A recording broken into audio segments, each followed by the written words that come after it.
I am the face of Clare's Law. I was never a long distance runner.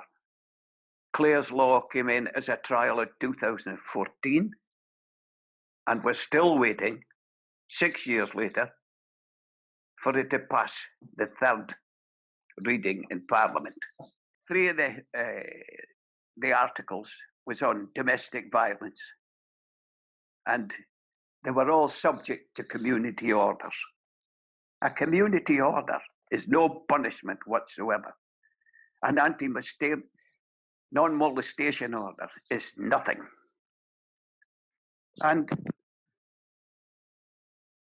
I rely on people like yourselves to bring this to the fore, to bring the powers to be, to heal, and say this is just not good enough. It isn't good enough. You know it, I know it. And if we are going to be taking the female population of the UK for granted and not give them the care and protection that they need, I think it's a national disgrace. I lost my daughter. I still miss my daughter. It's something they'll never take away from me. But as it is, I'm now 77 and I don't have to carry that long. The domestic violence pandemic has been there long before I appeared. And as I said, there was lots of people doing lots of good work.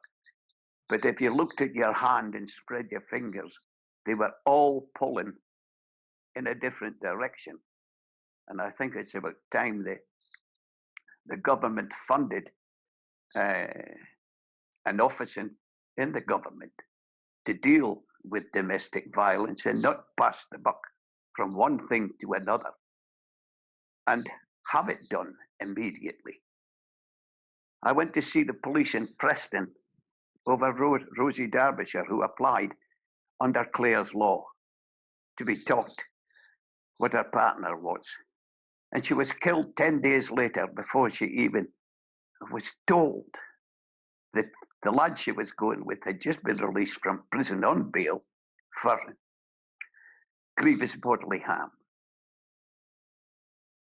I went and asked why it's not immediate. Why can't you just pick up a paper or pick up a computer and be able to tell him, hey, you're in trouble. Get out of there, or get him out of there.